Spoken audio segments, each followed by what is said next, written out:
Kita kembali lagi ke Mas Arief. Anda melihat bagaimana dengan potensi pemerintah yang memang masih nampaknya mencari pos-pos baru nih untuk bisa mendorong penerimaan negara. Karena tahun 2025 mendatang tuh nyaris 3.000 triliun loh dari penerimaan yang ditargetkan. Anda melihat apakah memang ya PPN 12%, kemudian cukai minuman berpemanis pun menjadi salah satu jalan ninja yang dilakukan oleh pemerintah? Ya memang kalau kita seperti menaikkan cukai, menaikkan PPN, itu kan memang upaya-upaya intensifikasi ya. Semua yang sudah masuk ke dalam sistem, ya udah tinggal itu dinaikkan tarifnya. Kemudian itu otomatis akan meningkatkan penerimaan negara gitu. Tapi kan itu cara dalam tanda petik cara gampang yang ya tentu itu kita harus pikirkan dampaknya terhadap perekonomian kita.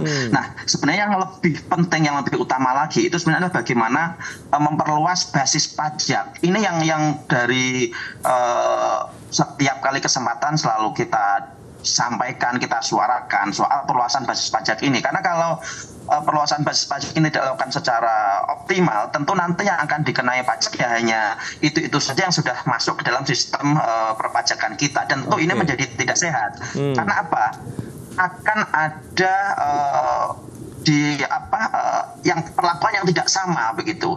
Sama-sama misalkan mereka di industri yang sama, tapi yang belum masuk ke dalam sistem karena satu dan hal itu menjadi mereka tidak dikenai dengan pajak yang sama. Nah, ini yang menjadi fokus kita sebenarnya. Makanya kemarin ketika ada penundaan pemberlakuan Kortek itu juga kami cukup menyayangkan ya, karena itu menjadi salah satu alat yang memang betul-betul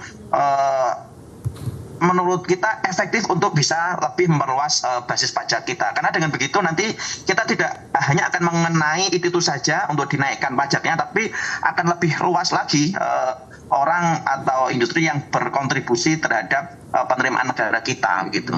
Oke, itu dia menjadi salah satu solusi perluasan basis pajak. Kemudian mungkin ada industri lain juga yang bisa disasar. Penambahan objek baru itu menjadi penting juga. Kayak pajak karbon misalkan, itu juga yang seharusnya diperlakukan di 2022 per April, tapi sampai sekarang itu kan belum diperlakukan juga.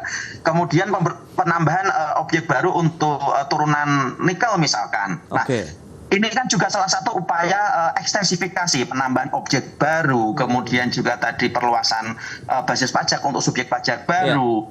Itu menjadi upaya-upaya ekstensifikasi memang yang harus lebih dimajukan. Jangan sampai ya yang seperti waktu itu disampaikan ketika debat capres cawapres seperti berburu di kebun binatang. Yang sudah masuk itulah yang kemudian dalam tanda petik eksploitasi lah begitu kira-kira. Oke, itu dia ya terkait dengan kondisi dari sisi perpajakan dari kacamata Hipitex Center.